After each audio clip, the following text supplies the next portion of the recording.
BJP MP Raghunandan Rao మాట్లాడుతున్నారు. ఇప్పుడు live లో చూద్దాం. మరి ఇందిరమ్మ అప్పుడు ఇచ్చినటువంటి సెంట్రల్ యూనివర్సిటీ భూములు 2324 కాంపౌండ్ కట్టారు. మిగతా పంచాయతీలన్నీ తర్వాత మాట్లాడుకుందాం. ఒకవేళ 2324 లేవు, 2012లో అప్పటి కలెక్టర్ రాసినట్టు 2185 ఎకరాలే ఉన్నాయి. అందులో ఈ 400 ఎకరాలు కూడా వీళ్ళదనే చెప్పిండు కలెక్టర్, కానీ కోర్టు పరిధిలో ఉందని రాసిండు. కోర్టు ఎలా భూమి ఆ ప్రైవేట్ వ్యక్తిది కాదు అని చెప్పింది. అంటే భూమి ఎవరిది అవుతుంది? సెంట్రల్ యూనివర్సిటీది అవుతుంది. 2185 ఎకరాలు 2012వ సంవత్సరంలో ఉమ్మడి ఆంధ్రప్రదేశ్లో రంగారెడ్డి జిల్లా కలెక్టర్ ఏ భూములైతే సెంట్రల్ భూములని రాసిండో సెంట్రల్ యూనివర్సిటీకి ఇచ్చేస్తే పంచాయతీ అయిపోతుంది. ఇక నిన్న మన కొందరు శుద్ధ పూసలు మాట్లాడుతున్నారు, మేమే కాపాడినాం భూములను, మా నాయననే కొట్లాడిండని. అసలు తప్పు వాళ్ళు చేసారు. మీకు ఇప్పుడు ఉత్తరం కాపీ ఇస్తా.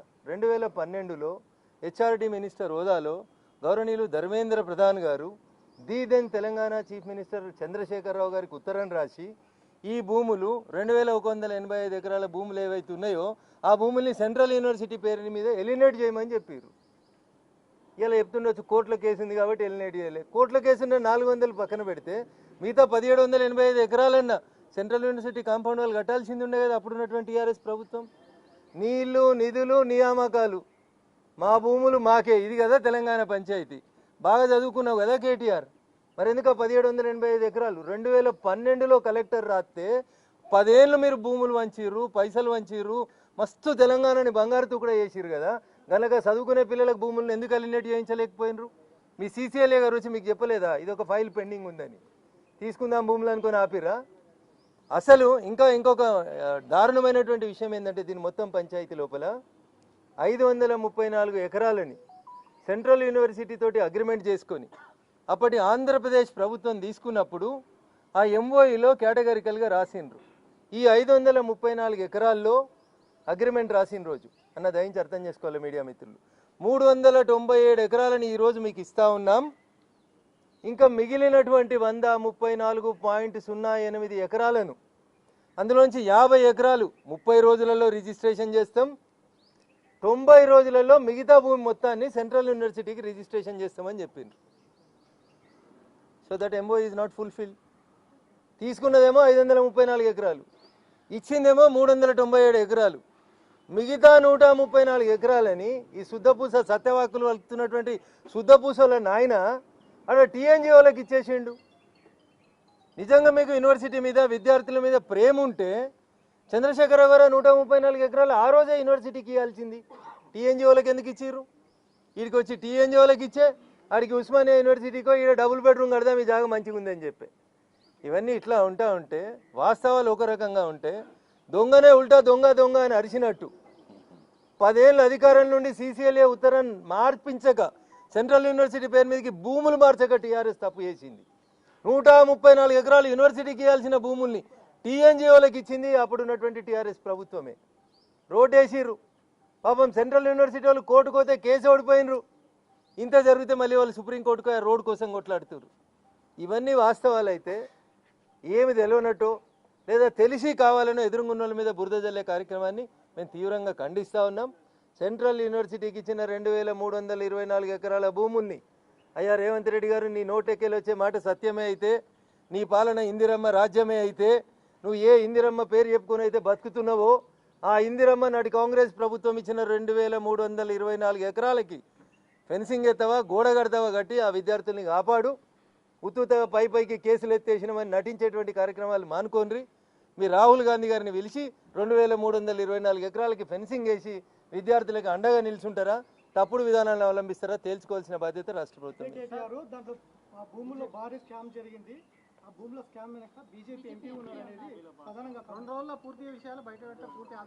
సో మీడియా మిత్రులకు నా విజ్ఞప్తి ఏంటంటే 2 రోజులంటే పెద్ద దూరం లేదు. ఈ ఉన్న వాళ్ళం వారిపోము. ఈ రాష్ట్రంలో ఉన్న ఏ ఎంపీ కూడా వారిపోడు. దేశం విడిచిపెట్టి ఎవరు వారిపోరు. బీజేపీ ఎంపీలు అయితే వారిపోరు, పక్క గ్యారంటీ ఇస్తాను నేను మా అందరు ఎంపీల తరఫున. 2 రోజులు ఆగుదాం. Let him come before the media. ఆయన నోట్లోంచి ఆ చిలుక పలుకులు రానియండ్రి. వచ్చిన తర్వాత వారు ఎవరి పేరు తీసుకుంటే ఆ ఎంపీ గారికి సపోర్ట్గా మొత్తం మా పార్టీ అందులో ఉన్న నిజానిజాలని తీసుకొని ఖచ్చితంగా మేము ముందుకు వస్తాం. అప్పుడు స్కామ్ చేస్తుంటే ఒక్క నిమిషం, అప్పుడు స్కామ్ చేస్తుంటే మేమే ఆపినాం. కోవిడ్ టైం అప్పుడు స్టూడెంట్స్ లేనప్పుడు బుల్డోజర్లు పెట్టి అప్పుడు ఎవరు టీఆర్ఎస్ ప్రభుత్వమే అది ఎవరు బ్రెయిన్ చైల్డ్ ఎవరు? ముఖ్యమంత్రి కొడుకు రామారావు. ఎందుకు అది కేవలం టీఎన్జిఓస్ కాదు, ఆడ 3-4 బిల్డర్స్కు లాభం అయ్యేటట్టు బుల్డోజర్ పెట్టిండ్రు. ఇప్పుడు కాంగ్రెస్ ప్రభుత్వం బుల్డోజర్ పెడితే వాళ్ళకి ఏడుపు వస్తుంది. వాళ్ళు భూములు అమ్ముకుండ్రు. ఇప్పుడు కాంగ్రెస్ ప్రభుత్వం ప్రయత్నం చేస్తే వాళ్ళకి ఏడుపు వస్తుంది. వాళ్ళకి ఏం బాధ అంటే, అరే మేము మా దీని మీద కన్నేసినా మేము అమ్ముకోలేదు, వీళ్ళు అమ్ముకుంటున్నారు, అదే బాధ. చేసిన తప్పులని వాళ్ళు చేసిండ్రు, ఇప్పుడు వీళ్ళు చేస్తే వాళ్ళు ఏడుస్తున్నారు. బిల్లీరావుకు భూములు అప్పచెప్పేటప్పుడు గత ప్రభుత్వం టీడీపీ కావచ్చు వేరే కావచ్చు భూములు అమ్మేచెప్పేటప్పుడు బీజేపీ ఎంపీ ప్రధానంగా అందులో పాత్ర పోషించారనేది కేటీఆర్ చెప్తున్నారు. సో అప్పుడు ఈయన పుట్టిండో పుట్టలేదో నాకు తెలియదు, ఈయన రాజకీయాలు ఉన్నాడో లేడో ఆయనకు తెలియదు. ముందుగా పోయి వాళ్ళ నాయన్ని అడుగుమాను. ఒకవేళ అప్పుడు టీడీపీ ప్రభుత్వం ఏమైనా చేస్తే ఆ టీడీపీ ప్రభుత్వంలో వాళ్ళ నాయన కూడా ఉండే. అందుకని మొత్తం కాగితాలు తీసుకొని వచ్చి మంచిగా కూర్చుందాము. గన్ పార్క్ కాడికి వస్తాడా, ఏడికి వస్తాడో అందరి చరిత్రలు తీసుకొని రమ్మనుండ్రి. మేము కూడా చరిత్రలు తీసుకొని వస్తాం, ప్రశాంతంగా మాట్లాడతాం.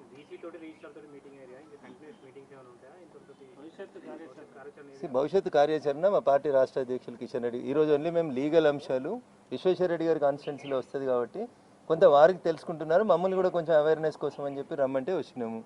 ఓన్లీ లీగల్ అంశాలు చూసుకొని ఏం చేయాలి, పార్టీ పెద్దలకు ఏం చెప్పాలి, కిషన్ రెడ్డి గారికి ఏం చెప్పాలి అనే దానికోసం మేము ఇవాళ ఇంటర్నల్గా సమావేశమైనాం. ఈరోజు జరిగిన సమావేశ సారాంశాన్ని మా రాష్ట్ర పార్టీ అధ్యక్షునికి చెప్తాం. యూనివర్సిటీ భూముల పరిరక్షణ కోసం కొట్లాడుతున్న అందరినీ కలుపుకొని, ముఖ్యంగా విద్యార్థులను కలుపుకొని, విద్యార్థి సంఘాలను కలుపుకొని అన్ని యూనివర్సిటీలను ఏకం చేసి రాష్ట్ర పార్టీ నాయకత్వం సూచన మేరకు రాష్ట్ర పార్టీ నాయకత్వం దృష్టికి తీసుకెళ్లి హైకమాండ్ ఆదేశాల మేరకు దీన్ని ఒక మంచి ఉద్యోగంగా మలుపు తిప్పేందుకు మేము ప్రయత్నిస్తాం. స్థానిక ఎంపీగా విశ్వేశ్వరరెడ్డి గారు ఆ దిశగా ఇనిషియేటివ్ తీసుకుంటున్నారు. ఒక యూనివర్సిటీకి సంబంధించిన బీసీ రిజిస్ట్రార్ లాంటి అధికారుల్ని ఎంపీ ఇళ్ళకి పిలిచి మాట్లాడించే రూల్ ఉందా? సో రూల్స్ ఏమున్నాయి లేవని మమ్మల్ని ప్రశ్నలు అడిగే కంటే ముందు మీడియా మిత్రులకి పిలవద్దని ఎక్కడన్నా రూల్స్ ఆబ్జెక్టివ్స్ ఏమైనా ఉంటే you can ask. Is the local MP, he can summon anybody. I can go there, he can come here. In fact మేమే అక్కడ పోదాం అనుకున్నాం. అక్కడ పోతే పొలిటికల్ ఇన్స్టిగేషన్, ఈ టీఆర్ఎస్ వాళ్ళు వీళ్ళు వాళ్ళు తీసేసినట్టు మేము అంత దిగజారదలుచుకోలేదు. So we will answer in a legal language only. MLAs and MPs are all powerful. They can come and they can call, they can summon any institute or anybody and they can inquire which comes under their territorial jurisdiction. This is what law says. Congress ప్రభుత్వము అసలు యూనివర్సిటీనే 4th సిటీకి తరలించి అక్కడ echo park ఏర్పాటు చేయాలన్న ప్రచారం ఒకటి చేస్తుంది. అఫీషియల్ ఏం లేదు ఇలా. హెచ్సియుని పూర్తిగా 4th సిటీకి తరలించి ఇక్కడ ఏదైతే ఆన్ రికార్డ్ లో మాట్లాడిందా ఎవరు? సో ఇవన్నీ తొందరపాటు నిర్ణయాలు, వ్యక్తుల నిర్ణయాలు ప్రివేల్ కావు, వ్యక్తులు మాట్లాడింది ప్రివేల్ కాదు.